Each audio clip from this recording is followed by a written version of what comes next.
Well now, we are officially at the 6-month mark of the Xbox Series X and the PlayStation 5, so I thought it'd be a fantastic time to do a 6-month review of both consoles. And heck, why not do a review of both in the same video to save everyone some time? Hey everyone, I'm Crapgamer and this is Crapgamer Reviews. I certainly appreciate each and every one of you that stops by and check out this fun little video that I put together. You know, in these uncertain times, video games have really played a part in getting myself and I'm sure others through this pandemic, and it played a role in putting our minds elsewhere, even if just for a little while. I'm so thankful that both Sony and Microsoft were both able to launch their consoles amid such a strange time in all of our lives. But hey, enough of that. Let's kick things off with the Xbox Series X, shall we? Microsoft has made some hugely fantastical, amazing promises in regard to their new console. But has it really lived up to all the hype and talk?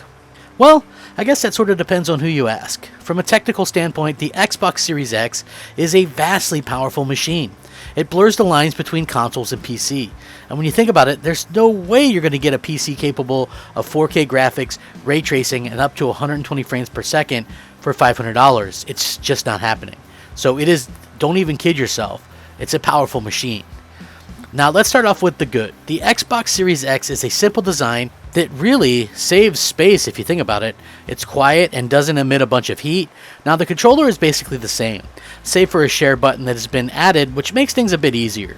Now you can also use your old Xbox One controllers without a problem. Even those expensive Xbox Elite controllers, they even work flawlessly with the new hardware as well. Now games are playing pretty great on the console. Being able to play games like Call of Duty Warzone at 120 frames per second is a godsend. Games overall are looking and playing better than they ever have before. And the Xbox Series X also supports VRS, so my new CX OLED gets put to good use, really. Now, since the Series X can output at 4K 120 frames per second, I think I have the perfect combo of console and TV to play games at their very best. Now, one of the biggest selling points of the Xbox Series X is, of course, older games that have been updated with higher resolutions and or frame rates. And this is indeed a very cool feature. And there's close to 100 games now that fully support this. I love game preservation, so this is a very awesome feature to see on a new console, and I definitely hope to see Microsoft continue to do this in the future, and I love seeing people's reaction to this. The Xbox Series X also uses something called Smart Delivery, which basically means if you buy an Xbox One version of a game, it automatically updates to the next gen version. Now, of course, there's some caveats to this, but overall it works pretty great. Also, the cloud save situation is far superior than what Sony's actually offering.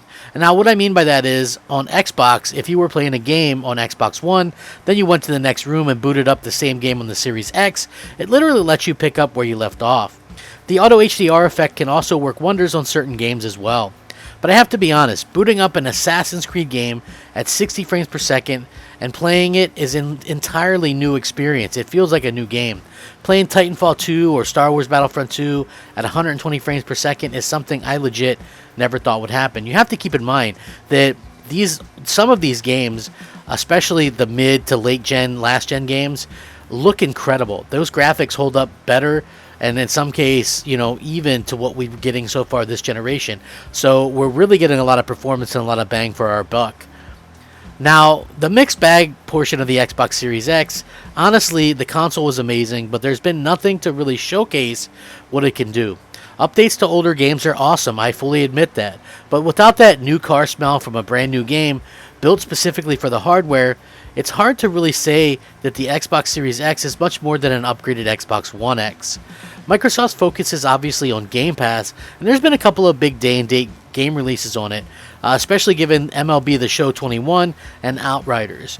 But those kind of faded really fast. The biggest problem facing Xbox right now is the same problem that they faced most of last generation, which is a horrid first-party output and in general sparse first-party releases. We're not really getting a ton of games. Here we are at the 6-month mark into the new generation, and Microsoft hasn't released a single AAA exclusive for their new consoles.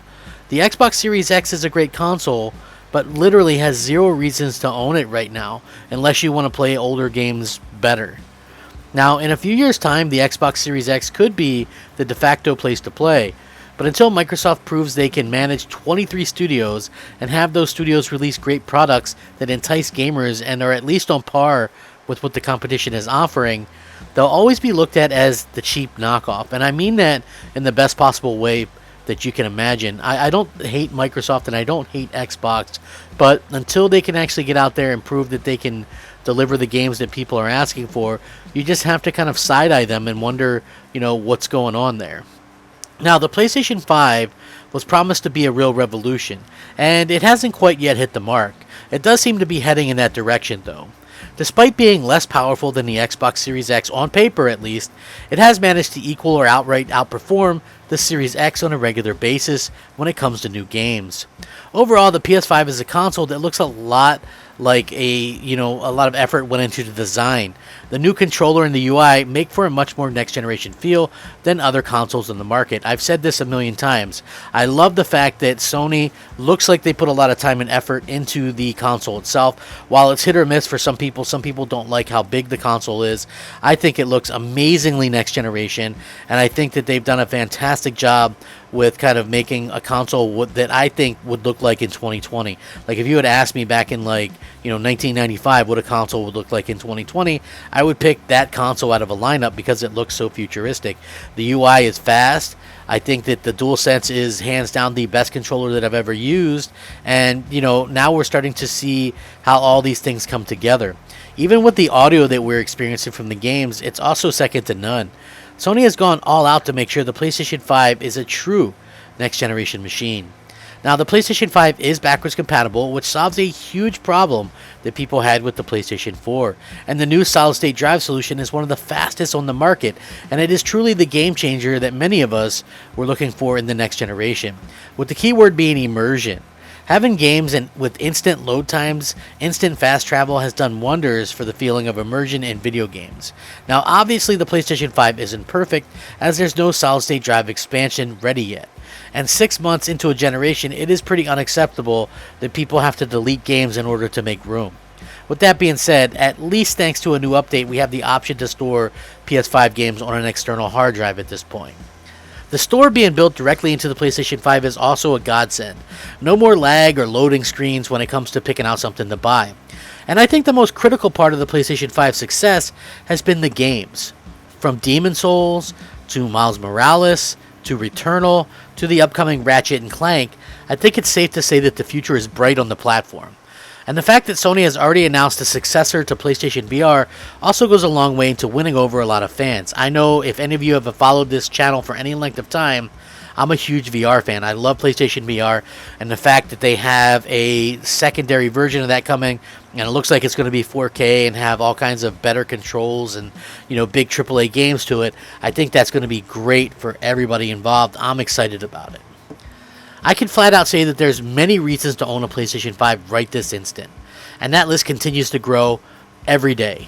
Yes, PlayStation Now needs a complete overhaul, but I actually prefer the big blockbuster releases that Sony puts out, and their exclusives feel much more premium in comparison to the competition.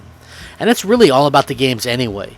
Yes, I might have glossed over Xbox Game Pass, and that might be a huge reason why somebody likes Xbox, but mostly because 99% of what's in Game Pass, it's filled with games not new from this generation.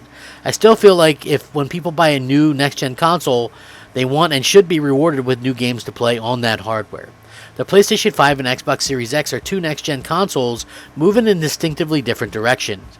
Microsoft is all about the ecosystem, but that kind of kills about what having a console is all about to begin with, right? If you think about it, I mean, I'm not saying that nobody should be able to play their games. I'm fine with Microsoft putting their games on PC or whatever, but it's like they're so preoccupied with all this other stuff, the console takes like this, secondary afterthought, and that's something that really bugs me.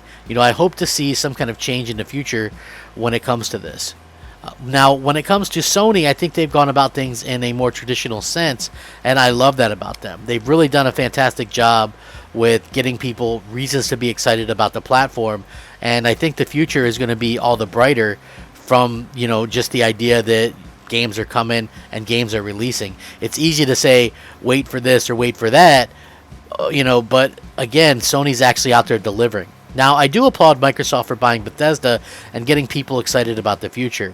But I'd be lying if I said I wasn't concerned with basically all of their studios' inability to actually get a game out the door.